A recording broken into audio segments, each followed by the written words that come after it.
Online ক্লাসে স্বাগত জানাই। আমি আছি মোহাম্মদ মশিউর রহমান, প্রভাষক ইংরেজি আধুনিক বিদ্যালয় মহাবিদ্যালয়। In the last class, I told that I would conduct the class on transformation of sentence step by step. Today, I will discuss the second part of the very grammar I told. Now let us see the strategies how to convert from simple to complex and compound words. Have a look at the board. আজকে আমরা rules 5 দেখে নিব। ওকে, আশা করি তোমরা দেখতে পাচ্ছ। Rules 5 simple বাক্যটি যদি প্রেজেন্ট বা পাস্ট পার্টিসিপল দিয়ে থাকে, প্রেজেন্ট বা past participle, I mean participle সম্পর্কে তোমাদের ধারণা আছে। বেসিক্যালি প্রেজেন্ট পার্টিসিপল বা পাস্ট পার্টিসিপল হচ্ছে ভার্বের প্রেজেন্ট ফর্মের সাথে আইএনজি অথবা ভার্বের past participle form. Present participle হচ্ছে, now look at the board, ভার্বের বেস ফর্ম। ধরা যাক ভার্ব আইএনজি যখন অ্যাডজেক্টিভের মতো কাজ করে, then it is called present participle. ধরা যাক we can say going home. Go হচ্ছে বেস ফর্ম ভার্বের অথবা origin form. going home, listen, going শব্দটা present participle. we can also use buying books. buying books, এখানে buying শব্দটা present participle. we can see standing there. standing there, এখানে starting শব্দটা present participle. Start শব্দটা ভার্বের base form, আমরা তার সঙ্গে আইএনজি যুক্ত করেছি। অল টুগেদার এই ওয়ার্ডটা অ্যাডজেক্টিভের মতো কাজ করে, তাই আমরা প্রেজেন্ট পার্টিসিপল বলতে পারি। পাস্ট পার্টিসিপল হচ্ছে, ইউ মাইট নো, তোমরা জেনে থাকবে, ভার্বের পাস্ট পার্টিসিপল ফর্ম যখন অ্যাডজেক্টিভের মতো কাজ করে তখন আমরা উহাকে পাস্ট পার্টিসিপল বলে থাকি। For example, we can say killed snake. killed snake, that means দেখো এটা এই শব্দটা কিল শব্দটা স্নেকের একটি অবস্থা প্রকাশ করে এবং এটা হচ্ছে কিল এর past participle form. we can also say broken wings, wings, broken wings. we can also say written poetry, right থেকে wrote, written poetry, কবিতা।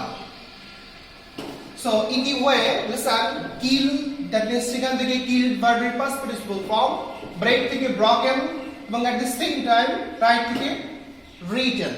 so এই যে শব্দটা past participle, broken শব্দটাও past participle।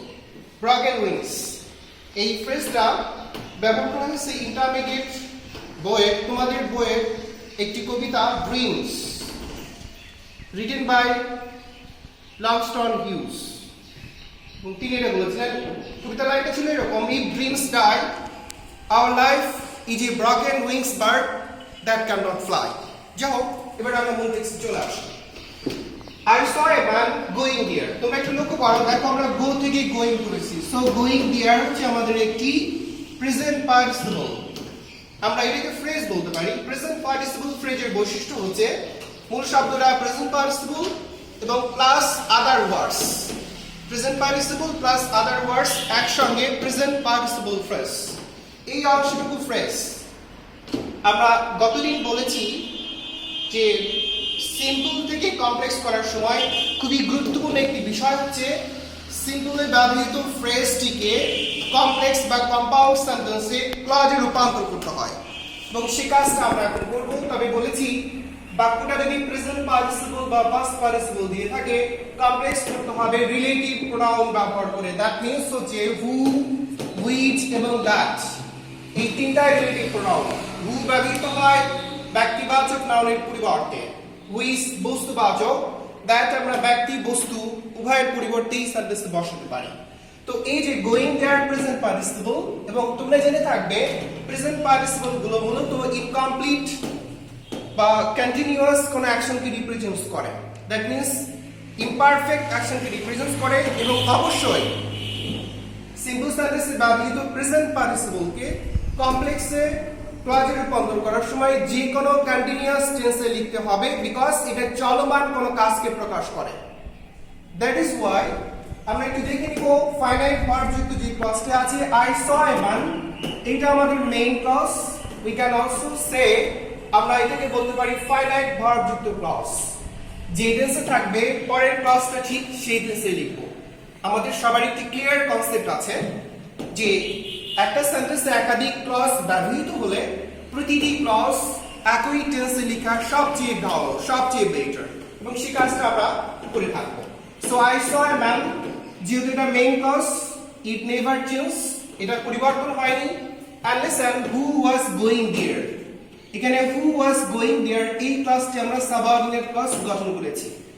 অথবা আমরা এই বাক্যটাকে who চেঞ্জ করে আমরা when ইউজ করতে পারতাম, তখন এটা এরকম হতো I saw a man when he was going there, এইভাবে এটাকে কমপ্লেক্স করা যেত। আমরা জানি কম্পাউন্ড হচ্ছে একাধিক independent clause. I saw a man independent clause, মাঝখানে and হচ্ছে এটা কম্পাউন্ড সেন্টেন্সে কি প্রসিদ্ধ ব্যবহার and এর। ম্যাক্সিমাম বাক্যগুলোতেই আমরা and দেখতে পাই। সো আমরা and বসিয়েছি, and হচ্ছে you know coordinate conjunction, and he was going there, এটা একটা ইন্ডিপেন্ডেন্ট সেন্টেন্স গঠিত হয়েছে। আমরা এবার পাস্ট পার্টিসিপল এর একটি উদাহরণ দেখে নিই।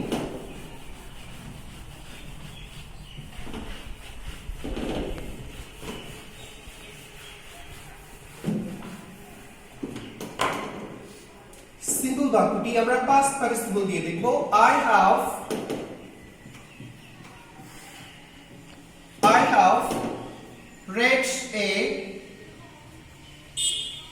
have read a poem by Nuzrul। আমরা পাস্ট পার্টিসিপল বলতে যা বুঝি ভার্বের পাস্ট পার্টিসিপল ফর্ম যখন অ্যাডজেক্টিভের মতো কাজ করে। So I have read a poem, so এখানে একটু মিস্টেক হয়েছে। I have read a poem written by Nuzrul। আচ্ছা, সো আমরা একটু দেখি এখানে রিটেন যে শব্দটা সেটা হচ্ছে আমাদের পাস্ট পার্টিসিপল ফর্ম, যা নজরুলকে বা নজরুলের বিষয়টাকে মডিফাই করে, and that is why write থেকে আমরা রিটেন করেছি। এবার আমরা এই বাক্যটাকে কমপ্লেক্স করে দেখব কিভাবে এটাকে কনভার্ট করা যায় কমপ্লেক্স সেন্টেন্সে। Now come to the point, I have read a poem। So যেহেতু এখানে রিটেন শব্দটা লিসেন কি করতেছে, এই যে পয়েমের একটা অবস্থা প্রকাশ করতেছে। পয়েমটা যেহেতু বস্তুবাচক, হ্যাঁ, দ্যাট ইজ ওয়াই আমরা এখানে কি লিখবো, হুইচ দিয়ে এই কমপ্লেক্স বাক্যটি কমপ্লিট করব। দ্যাট মিন্স হচ্ছে এরকম, I have read a poem which is written by Nuzrul, which is written by Nuzrul। এইটা হচ্ছে আমাদের কমপ্লেক্স সেন্টেন্স। তোমরা জেনে থাকবে কমপ্লেক্স সেন্টেন্সে একটা মেইন ক্লজ থাকবে এবং একটি বা একাধিক সাবঅর্ডিনেট ক্লজ থাকবে, এবং এই যে শব্দটা রিলেটিভ প্রোনাউন, ঠিক আছে। So now come to the point, আমরা কম্পাউন্ড সেন্টেন্স লিখব। I have read a poem, এটার মাঝে মাঝখানে আমরা প্রসিদ্ধ and ব্যবহার করলাম। I have read a poem and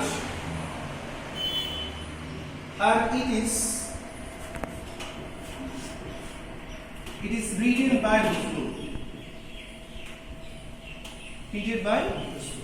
এভাবে আমরা 5 নাম্বার রুলসকে ফলো করে এই টাইপ বাক্যগুলো গঠন করতে পারি। এবং মনে রাখতে হবে যে আমরা অবশ্যই সিম্পল মানে একটি মাত্র মেইন ক্লজ থাকবে, সাথে যে কোনো ধরনের ফ্রেজ থাকতে পারে। কমপ্লেক্স মানে মিনিমাম একটি মেইন ক্লজ, একটি বা একাধিক সাবঅর্ডিনেট ক্লজ। কম্পাউন্ড হচ্ছে একাধিক মেইন ক্লজ থাকবে। এখন এই রুলসটাকে তোমাদের আরো সহজ করে উপস্থাপনের জন্য বাসায় আমি কিছু হোমওয়ার্কস দিব, এবং ভিডিও লেন্থ কমানোর জন্য আমি একটা হোয়াইট পেজে সেই কিছু এক্সারসাইজ লিখেছি, তোমরা সেগুলো নোট করে বাসায় প্র্যাকটিস করবে, এবং আই থিংক তোমরা উপকৃত হবে। Now look at the white board. And I think তোমরা এক্সারসাইজগুলো দেখতে পাচ্ছ। আমি একটু পড়ে দিই প্রথম বাক্যটি, I saw a flying bird. এখানে ফ্লাইং শব্দটা প্রেজেন্ট পার্টিসিপল। 2 নম্বর sentence, do not get down from a running bus. এখানে রানিং শব্দটা প্রেজেন্ট পার্টিসিপল। 3 নম্বর বাক্যটি, ডাল is a novel written by Humayun. Humayun এখানে রিটেন শব্দটা পাস্ট পার্টিসিপল। 4 নম্বর বাক্যটি, we saw the albatross flying towards the ship. এখানে ফ্লাইং শব্দটা প্রেজেন্ট পার্টিসিপল। 5 নম্বর বাক্যটি, the car made of Japan can not run well. Made শব্দটা এখানে পাস্ট পার্টিসিপল। আশা করি তোমরা সবাই সেগুলো নোট করবে এবং প্র্যাকটিস করবে। আমরা পরবর্তী রুলসে ফিরে আসি। রুল 6, সিম্পল বাক্যটি যদি ডিউরিং, ইন অথবা at the age of অথবা at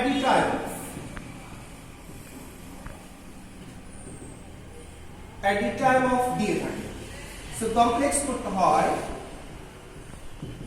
when অথবা while সাবঅর্ডিনেট কনজাংশন দিয়ে, এবং কম্পাউন্ড করতে হবে খুবই বহুল ব্যবহৃত কম্পাউন্ড সেন্টেন্সের কোঅর্ডিনেট কনজাংশন অ্যান্ড বসিয়ে। আমরা একটা এক্সাম্পল দেখে আসি, তাহলে আমরা খুব সহজেই বিষয়টিকে গ্রাস্প করতে পারব। সিম্পল বাক্য, at the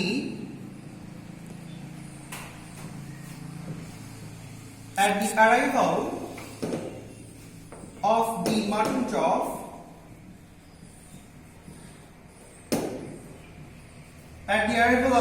chop, he was taken to task. So এখানে taken to task একটা ইডিয়মস যার অর্থ তিরস্কার করা বা অপমান করা। আমরা একটু লক্ষ্য করি, এখানে মূল ক্লজটা ছিল আমাদের he was taken to task। এটা আমাদের মেইন ক্লজ, যাকে আমরা ইন্ডিপেন্ডেন্ট ক্লজ বলতে পারি। সামনে যে অংশটুকু আছে at the time of, সিনো প্রিপোজিশনাল ফ্রেজ। আমরা কমপ্লেক্স করার সময় অবশ্যই যে কাজটা করতে হবে, যে অংশটা ফ্রেজ থাকবে অবশ্যই কমপ্লেক্স সেটাকে ক্লজে রূপান্তর করতে হবে। নাও কাম টু দি পয়েন্ট, আমরা এই বাক্যটিকে কমপ্লেক্স করব। So we can say when। কেন when? কারণ যেহেতু বাক্যটা আমাদের during, in, at the age of, at the time of এগুলো দিয়ে থাকবে, ঠিক আছে? at দিয়ে আছে। সো when the mutton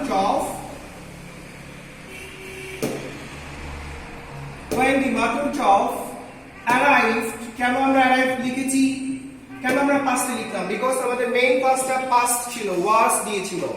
মনে রাখতে হবে সেন্টেন্সে ব্যবহৃত একাধিক ক্লজ একই টেন্সে লেখা সবচেয়ে বেটার। আমরা একই টেন্সে লিখবো। এই জন্য when the mutton chop arrived, main ক্লজটা ছিল he was taken to task। এই হচ্ছে আমাদের কমপ্লেক্স সেন্টেন্স। when দিয়ে যে ক্লজটা আমরা পেয়েছি, ইউ মাইট নো এটা আমাদের সাবঅর্ডিনেট ক্লজ, এবং এটা হচ্ছে আমাদের মেইন ক্লজ। নাও এবার আমরা এটাকে কম্পাউন্ড সেন্টেন্সে লিখবো। অবশ্যই কম্পাউন্ড সেন্টেন্সে প্রতিটা ক্লজ ইন্ডিপেন্ডেন্ট হতে হবে, এবং আমরা জানি ফ্যান ভয়েস সেই কম্পাউন্ডের একটি বিশেষ শব্দ, এবং যার মধ্যে 7টা কোঅর্ডিনেট কনজাংশন আছে, যেটা আমি লাস্ট ক্লাসে বলেছিলাম। সো আমরা এটাকে লিখবো এভাবে, দি মাটন চপ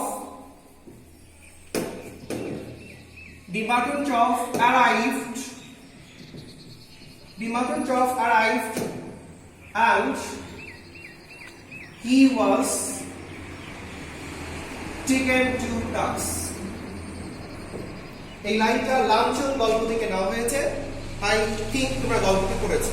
সো এইভাবে দেখো, দি মাটন চপ arrived, এটা হচ্ছে আমাদের মেইন ক্লজ, মাঝখানে আমরা অ্যান্ড বসিয়েছি, অ্যান্ড হচ্ছে কোঅর্ডিনেট কনজাংশন, তারপরে একটি main clause, he was taken to task।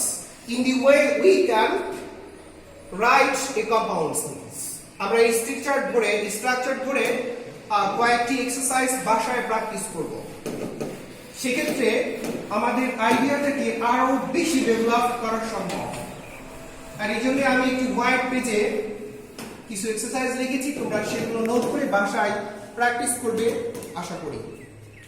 Okay, now come to the homeworks and you will do yourself at home. প্রথম বাক্যটি, during summer the Padma becomes emaciated. এখানে during summer that means during preposition. পরে 2 number, I could picture him at fort. So could picture that means picture what এখানে verb, যার অর্থ হচ্ছে কল্পনা করা। 3 নাম্বার বাক্যটি, my mother out at the time of raining.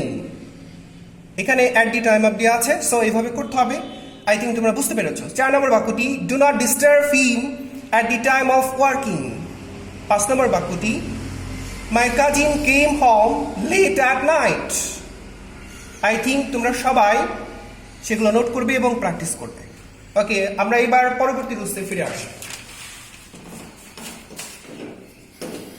Rule 7, যদি simple বাক্যটি টু অথবা ইন অর্ডার টু দিয়ে থাকে, টু বা ইন অর্ডার টু দিয়ে থাকে, তাহলে কমপ্লেক্স করতে হয় সো দ্যাট অথবা ইন অর্ডার দ্যাট দিয়ে, ইন অর্ডার দ্যাট দিয়ে। এবং আমরা এই বাক্যটিকে কম্পাউন্ড করব অর, দুইটা ক্লজের মাঝখানে অর এবং পরের ক্লজটা নেগেটিভ হবে, or plus negative clause. In the way আমরা 7 নাম্বার রুলসে সিম্পল বাক্যটা টু বা ইন অর্ডার টু দিয়ে থাকলে কমপ্লেক্স করব সো দ্যাট দিয়ে এবং কম্পাউন্ড করব আমরা অর বসিয়ে। আমরা একটি বাক্য দেখে নিই। তো এর আগে একটু বলে নিই, টু বা ইন অর্ডার টু দিয়ে মূলত ইট express reason purpose or explanations. মূলত টু বা ইন অর্ডার টু যা পরিবর্তে আমরা সো দ্যাট ইউজ করি কমপ্লেক্স সেন্টেন্সে, সেগুলো দিয়ে মূলত উদ্দেশ্য প্রকাশ করে অথবা কোনো ধরনের ব্যাখ্যা প্রকাশ করে বা কোনো একটি কারণ প্রকাশ করে। আমরা একটু দেখে নিই। আমরা একটি বাক্য দেখি, তাহলে খুব সহজেই বিষয়টাকে আমরা অনুধাবন করতে পারবো। সিম্পল বাক্য, so we go to the library to অথবা in order to, যে কোনো একটি থাকতে পারে। we go to the library to gain knowledge,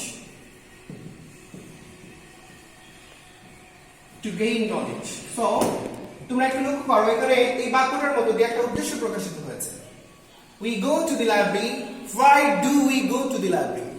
for gaining knowledge। অবশ্যই why দিয়ে কোশ্চেন করা যাবে এবং উত্তর যদি পাওয়া যায় তাহলে আনডাউটেডলি obviously সেই অংশটুকু দিয়ে এক ধরনের উদ্দেশ্য প্রকাশ করে। সো তোমরা একটু ফলো করো, টু গেইন নলেজ এই অংশটা অবশ্যই একটু উদ্দেশ্য প্রকাশ করে। যা ফার্স্ট ক্লজ, আমরা কেন লাইব্রেরিতে যাই? Two gain knowledge. সো যেহেতু বাক্যটা টু দিয়ে আছে, আমরা এই বাক্যটিকে কমপ্লেক্স করব সো দ্যাট অথবা ইন অর্ডার দ্যাট দিয়ে। So we go to the library so that, এবং মনে রাখতে হবে সো দ্যাট এর পরের ক্লজটি মডেল দিয়ে লিখতে হবে। মডেলের প্রেজেন্ট ফর্ম বা পাস্ট ফর্ম সেটা নির্ভর করবে আমাদের ফার্স্ট ক্লজটি কোন টেন্সে আছে তার উপর নির্ভর করে। তোমরা একটু লক্ষ্য করো, we go to the library, এটা আমাদের ফাইনাইট ভার্ব যুক্ত অংশ। we go to the library, listen, we go to the library finite verb যুক্ত অংশ এবং এই ক্লজটি প্রেজেন্ট টেন্সে দেওয়া আছে।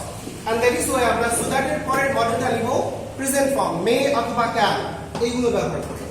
যদি আমাদের ফাইনাইট ভার্ব যুক্ত অংশটি পাস্ট ইনডিফিনিট টেন্সে থাকতো, সেক্ষেত্রে অবশ্যই আমরা so that এর পরে মডেলের পাস্ট ফর্ম লিখতাম, কুড লিখতাম অথবা মাইট লিখতাম। যেহেতু গো আছে প্রেজেন্ট ফর্মে, that is why আমরা so that এর পরে প্রেজেন্ট ফর্ম নিব মডেলের। so we go to the library so that we can gain knowledge,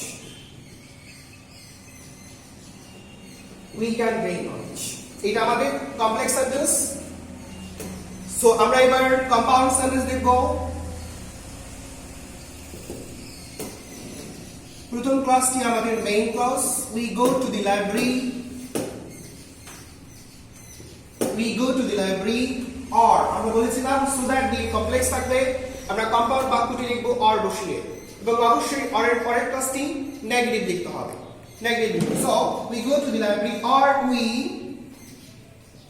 we cannot gain knowledge আশা করি তোমরা বুঝতে পেরেছো সো তোমাদের এই রুলসটা ভালো করে রপ্ত করার জন্য কয়েকটা এক্সারসাইজ আমি তোমাদের বলে দিই তোমরা বাসায় প্র্যাকটিস করবে okay now come to the exercise sheet প্রথম বাক্যটি উই ইট টু লিভ আমরা বেঁচে থাকি খাবার উদ্দেশ্যে নাকি বেঁচে থাকার জন্য খাই বেঁচে থাকার জন্য খাই সো 2 নম্বর বাক্যটি the boy works hard to prosper in life 3 নম্বর বাক্যটি we read books to gain knowledge 4 নম্বর বাক্যটি they went to the spot to get genuine informations 5 নম্বর বাক্যটি we earn money in order to maintain our family hopefully তোমরা সেগুলো note করবে এবং প্র্যাকটিস করবে সো আমার দ্বিতীয় ধাপের ক্লাসটি আমি আজকে এখানে শেষ করছি আমি তৃতীয় ধাপের ক্লাসটি পরবর্তী ভিডিওতে তোমরা দেখতে পাবে এবং আশা করি সেই ক্লাসটা খুবই ইফেক্টিভ হবে তোমরা উপকৃত হবে ধন্যবাদ সবাইকে